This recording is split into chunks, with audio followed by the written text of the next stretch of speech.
Hi everyone, so I have my current skincare routine for you today along with foundation routine. This is what's working really well for me and a very different skin situation than I'm used to. So if you've watched any of my recent videos, this will not be news, but my skin went from combo oily to very dry. And I'm pregnant with my third baby and I'm at 26 weeks now.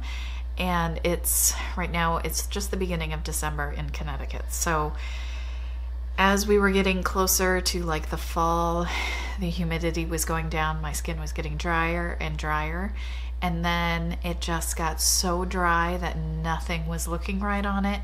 I couldn't get foundation to work at all. And I was pretty freaked out because I just didn't know what to do to get things to not be like flaking off and looking so dry and just awful. So I have found a combination of skincare plus foundation plus powder that seems to be working really well for me.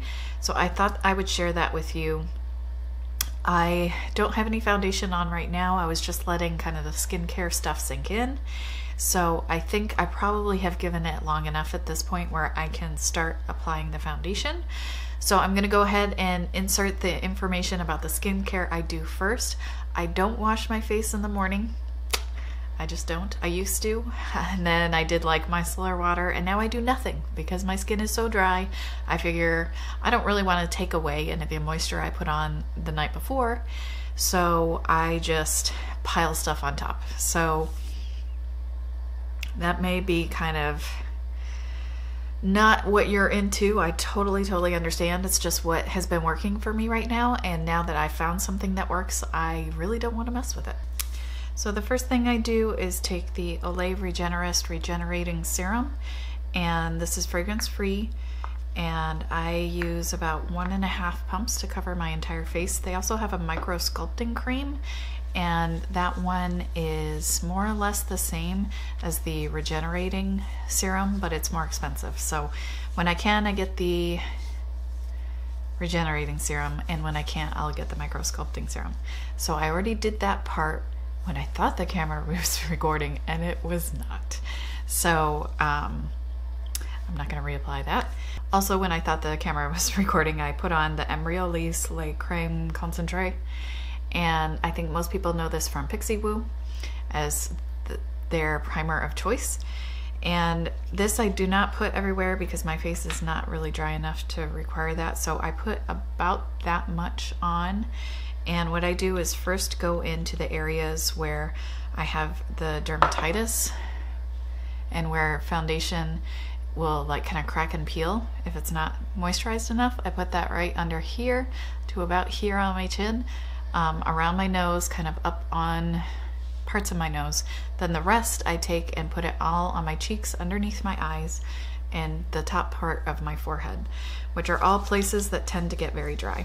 So that's going on my hands because I have already done that step. Oh, Nelly, new camera. Getting used to the new camera. I am using lights today, so hopefully we'll get like a stable result from that. So the last skincare step I do in the morning is Peter Thomas Roth Max Sheer All Day Defense Lotion, SPF 30. So I take about this much, and it's more than I need for my face. Whatever is left, I do my neck to my chest. I'm still not quite used to how much comes out on the pump of this one because I was using the deluxe sample, which was pretty consistently like 2 pumps to do neck, parts of my chest. And under this light, it looks so shiny. I mean, it is a very shiny, hydrating sunscreen, which is why it did not work for me at all before my skin was so dry. But it's looking seriously intense at the moment. So I think what I'm gonna do is let this sink in for a minute, maybe do my little intro, and then we'll come back because generally in the morning I put on my skincare right after I get up, and then I get dressed, maybe put some clothes away, and then come in and do my eyes, and then I do my face. So I do give it a fair amount of time to sink in the morning. So for foundation, I'm using the Marc Jacobs Genius Gel Foundation, and this is in 10 Ivory Light. My skin tone is NC5 to NC10. I generally prefer more yellow colored foundations, but this color seems to be pretty good for me. It's not too pink or cool. I do use 2 pumps of this, which is really unusual for me. There does not seem to be a whole lot of pigmentation in this, so that's why I really comparatively slather it on. So that's most of the foundation, and I really like this Eco Tools sponge. I like it better than the Beauty Blender. And I like using the round end as opposed to the flat edges. And I feel like it's easier. It doesn't seem to soak up much foundation, and it also feels like it's easier to clean for some reason. It's definitely a different texture. And just right now it's working for me. It's working for the foundations I'm using it with, and it's cleaning up so nicely, working so well on my face. I really like it. And it's definitely cheaper than the Beauty Blender, which is also a major bonus. So this foundation, I'm only getting, you know, light coverage, just enough to, I want to even out my skin tone, get my face looking a little bit closer to my neck. My face is quite a bit darker than my neck due to redness and freckles. So I just want to kind of a more even transition. Like, my hands look very pale compared to my face. And I want something that has a satin finish. The only place I typically want a little bit more coverage, up here I have a lot more freckles and kind of like yellow patches. So I do want to tone those down a little bit. And my nose is what gets the most red, so I like to get that a little bit more covered than the rest of my face. So for concealer under my eyes, I've been using the MAC Pro Conceal and Correct palette in light. So this has NC15, W10, NC20, NW20, pale yellow, and pale pink. So I have kind of mixed the pale yellow and pale pink. And the past few days I've been mixing these two, which are NC15 and W10. And that seems to give me some brightness under my eyes that seems to mesh pretty well with the foundation color that I'm using right now. Because it's a little bit lighter than some of the foundations I wear, which I like, I feel like I need a little bit brighter under the eyes to kind of make sense. So I just tap this in with my fingers. And if I can, I try to keep, I need something all the way up almost to my lash line, but I try to keep the least amount of product as I can where all those kind of folds are in my eyes. Let's get a little closer here. So I have a lot of kind of folds and creases right under here that, you know, I need to, if I don't want it to crease, I do need to set it, but if I put much under there, it can start looking really heavy once I put powder under there. So I do try to go kind of light there. So I try to give my foundation a little bit of time to set down and settle into my face before I put any powder on it. So I usually will find something else to do, like my brows, while I wait for that to set down a little bit. So I am gonna touch up my brows real quick off camera, and then I will come back and do powder. So I put some powder and tinted brow gel through my brows. I had some left over, but since I had removed my makeup before starting this video, I needed some more because I certainly took off some of it while I was doing that. So I just wanted to, let's see if maybe we'll zoom in a little bit to show you like the state of the foundation on my face.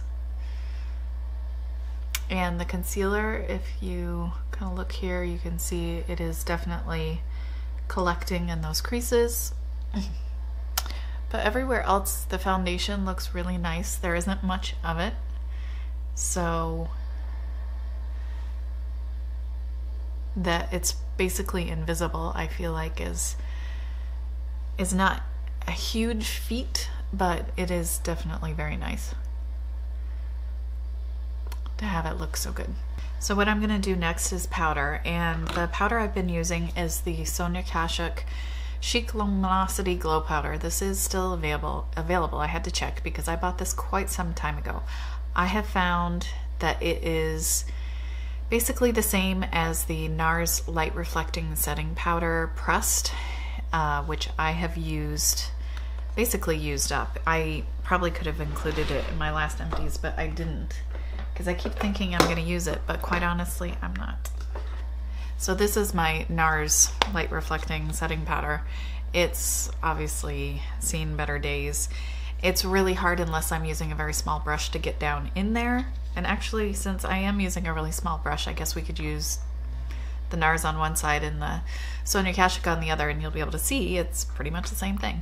So I'm going to, what I'll do first is just kind of tap out the creases of my concealer, and then I'm going to go in with the powder. So I'm using the Real Techniques Deluxe Crease Brush, which is a pretty dense brush. But since this powder is really lightweight, I just like really swirl it in there and then kind of tap it off.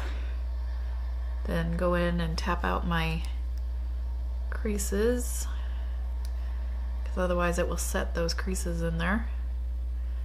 And then just kind of press the powder in. So the left side is the NARS.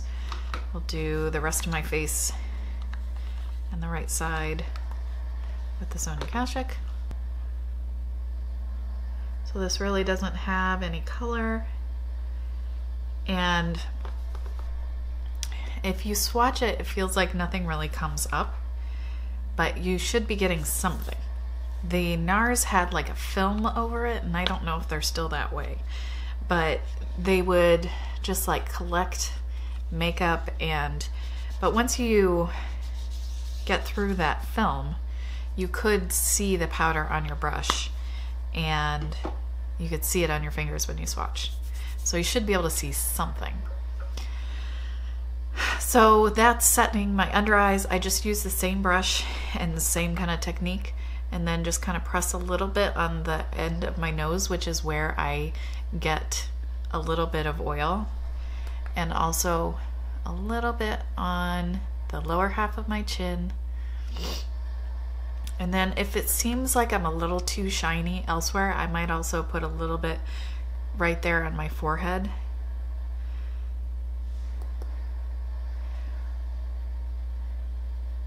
And a tiny bit next to my nose. Just places that a little bit of shine maybe comes across as greasy as opposed to just glowy. And that's it for powder.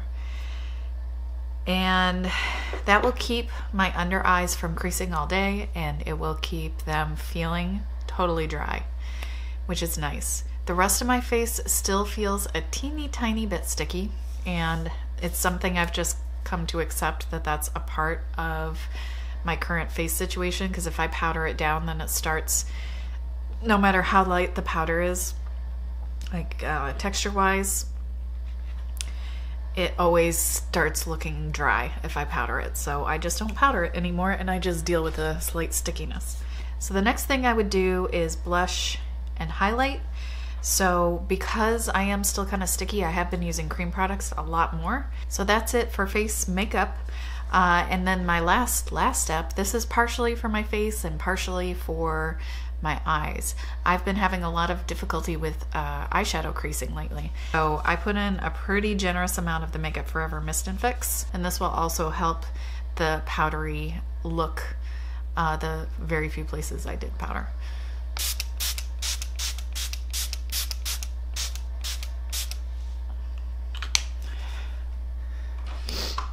And it has this kind of like rosemary-ish scent. I always think about focaccia bread whenever I spray it. And then I just try to like fan it down, because that seems to help. And that will also, if I'm wearing a powder highlight, that will make my powder highlight look so much better. Especially with the MAC Mineralized Skin Finish in Lightscapade, I find that it's really kind of blah, but if I use setting spray after I put it on, it really makes it so much more shiny and smooth looking. So some powder highlights, it really seems to help to use a setting spray for me, even when my skin is oilier, just because my cheeks are always pretty dry. So I'm just gonna put on a lip real quick, and then I guess we'll kind of wrap things up. All right, so that's it. That's my finished foundation routine and skincare routine for the morning, at least, on my now dry to very dry skin. And this is something that will wear a good 10-12 hours for me without looking dry and cakey and crusty, without the parts underneath my lips starting to flake off where I have that dermatitis. And I haven't been using the hydrating primers just because I found the skincare routine gets my skin in a perfect state where this foundation in particular, well, it won't collect in my creases, it won't look dry any part through the day. If I powdered my forehead, by the very, very end of the day, that might start to look a little dry. But if I don't powder it, it won't look dry at all. No part of my face will look dry, and the makeup will stay on my nose. I think that's what should tell me that my nose really is more of normal now as opposed to oily, just because makeup is staying on it so well, which is not ever the case for me previously. I love this combo right now, and I hope I can have a few months where this whole combination works for me, and who knows what's going to happen after I have the baby. Previously, my skin has gotten drier when I was pregnant, and then after I had the baby, a good like 6 months, sometimes 12 months, my skin would finally be back to where it was before I was pregnant, which was a lot more oily through the T-zone, and the dry areas were, there were some normal spots and then some dry spots, but nothing like too extreme on the dry side. But then as soon as I got pregnant, the oil production would go down, but I've never had it get this dry. This is definitely so much drier than I've ever experienced, and that's why I had such difficulty getting anything to work on my face, because I just didn't know what to do. It's like I've dealt with dryness before, but this kind of dryness was unprecedented for me. So I hope this was helpful, interesting, entertaining, something. Let me know if you have any questions about, you know, techniques, products, etc., life. Let me know below. I would love to hear from you. I hope you're having a wonderful day, and thank you so much for watching. If you liked the video, please do give it a thumbs up, and I guess share it if you want to. I will see you soon.